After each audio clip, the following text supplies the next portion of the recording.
Before I get into today's video, remember to follow me on Twitter. So my Twitter, the link is in the description below. You can also find me. My handle is @JacksonKruger. Come over, say hi. And anyways, back to your regularly scheduled video. All right, let's talk about Super Bowl 53 for a second. If you've forgotten Super Bowl 53, this was Tom Brady's 6th Super Bowl ring. This was also when the Los Angeles Rams and Sean McVay went to the Super Bowl, and well, it didn't go too well. They only scored 3 points. Sean McVay clearly did get outcoached by the New England Patriots and by Bill Belichick, who hasn't gotten outcoached by Bill Belichick, but still, Sean McVay got a lot of criticism in this one. In fact, this was actually when Brian Flores was calling the plays for New England, interestingly enough. And I think, again, to set the stage a little bit, kind of give the backstory, remember that the Rams were kind of here due to their rushing attack, but then Todd Gurley got hurt, and that kind of hurt things a little bit. And another important detail as to why I think McVay did get so much criticism was the fact that just the past year, we saw that the New England Patriots lost to the Philadelphia Eagles, and Doug Peterson was mostly aggressive in that Super Bowl, and it worked out for him,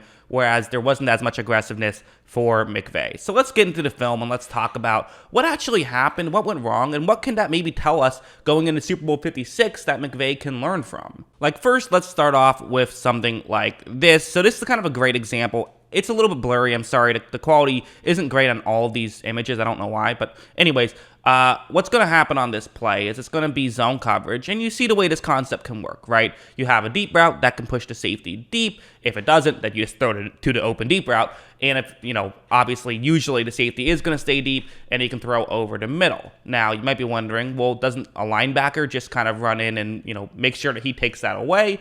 And the answer is yes, but usually a play action can get the linebacker out of position enough. Watch how right when this play begins, you see Jared Goff runs a play action, and I've circled 2 players right here. The receiver who Jared Goff wants to throw to right here, and also Dante Hightower, who I just gotta say, after rewatching the Super Bowl, I still feel very strongly about my initial take that I had, when this was actually my first Super Bowl I ever covered, back when I had, I made my YouTube channel in the middle of this year, so that's kind of fun. But I remember one of my higher viewed videos at the time, I think it was my highest viewed video at one point, was explaining why I felt like Dante Hightower deserved to win Super Bowl MVP. And in rewatching it, he just did. He was such a factor in this game, largely due to what he's doing now. He ran in on a play action, but then he steps back and he knows where these plays are. He knows the way the Rams typically run their offense. He had 2 weeks to prepare, and he's putting himself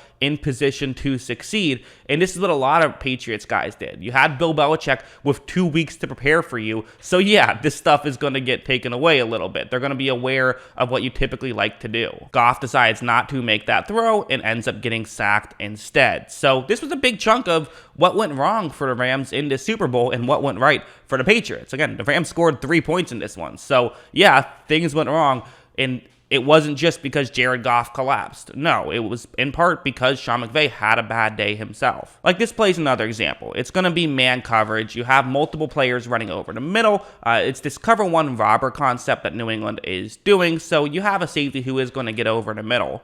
And look at how right when this play begins, you see that right away, there is a New England player who has read this. This is Devin McCourty, who is reading this play and reading it well. He knows where he should probably go to get in the way of the throw of the football. So because of this, Goff doesn't really read it in time. As you see, this ball gets tipped, and thank God for the Rams that it was tipped, because that was a pick six. That was going to be a pick six, and it got tipped, and it wasn't that way. So this is just the Patriots understanding the way that the Rams ran their offense all season and being able to use the extra week of preparation to, largely to their advantage. And this is kind of one of those things where if you're the Rams, I think if you're Sean McVay, what you think about and the way you view this is you remember what happened this time. You remember how prepared they were, and you assume that the Bengals will be just as prepared. So maybe run your offense the way you did, but have some slight changes, because otherwise, there's an extra week. That helps, especially in the Super Bowl when teams are just so focused and so ready,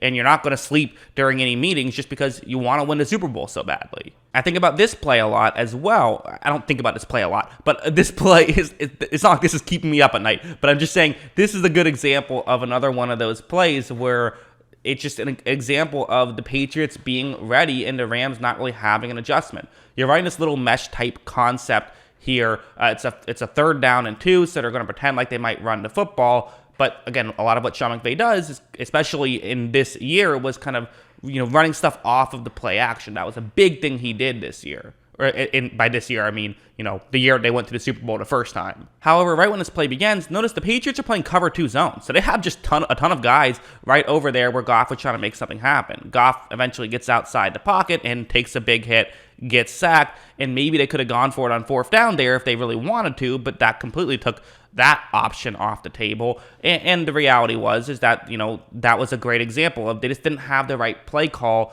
to beat that. And the Patriots did have the right play call to beat it because the Patriots were just more prepared. That's really what it came down to. Let's look at this chart right here. So this was a situation in the first quarter. It was a 4th down and 3 at the opponent's 42-yard line. So at New England's 42, they decided to punt it away here, which the analytics, as you see on the screen, tell you was not the correct decision. They should have gone for it there. Now, maybe you could argue, it's 4th and 3. It's not 4th and 1.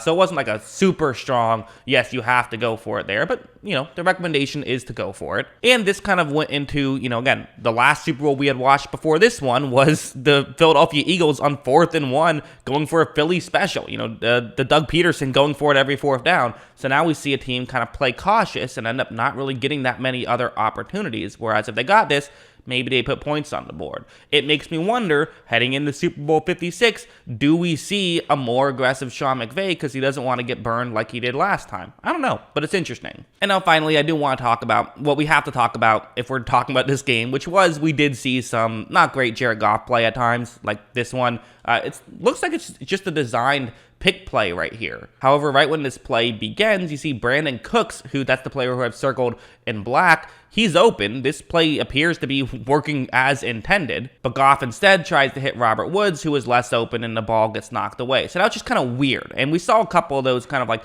what are you doing exactly here, Jared Goff? Why did you make that decision, which is, I think, part of why Jared Goff is not on the roster right now and why Matthew Stafford is, who it's not like he'll never make mistakes, but at least he's less likely to make them, I would say. I think about this play, which was such a huge play in the game. It's cover 0 right here, so no safety deep. It's just man-on-man coverage. But one of the things that you'll often see teams do in cover 0 is all of the defenders kind of play very far off. You play soft here because Jared Goff is, he's going to get rid of the ball quickly, and you have no safety help over top. So if he does throw it deep, you have a step. Like, look at how right when this play begins, you're going to notice that. So right here, Brandon Cooks is working on Stephon Gilmore, and you cannot throw this ball deep. You look at the positioning Gilmore has, it just would not be a great decision whatsoever. And there are guys open towards the top of the screen. Goff has to make his decision quickly. I get it, but this is clearly not the right call. Goff just floats one up there. Gilmore is going to end up getting that interception, and that kind of iced the game, it felt like. So, again, I'm not here to pick on Jared Goff too much. We all know he didn't have a great Super Bowl. It is what it is. But that's maybe the other hope that you have going in is, hey, you have a quarterback who makes better decisions. Although the flip side is maybe you will see Matt Stafford make a bad decision or two himself. But for McVay, you have to be ready for it. And you have to expect that could happen. And maybe just make sure you tell your quarterback, like, hey, in these situations, do stuff differently. It's a very fascinating situation. It's a chance at redemption for Sean McVay, which is cool, right? We want to see guys get more opportunities. A lot of guys don't end up getting these opportunities. When you get one, that can often be it. But not here. McVay gets another opportunity, and we'll see if it works out for him. But yeah, that's what I think. What do you guys think? Let me know in the comments below. What are your thoughts on all of this? Always love hearing from you. And of course, as always, thanks for watching.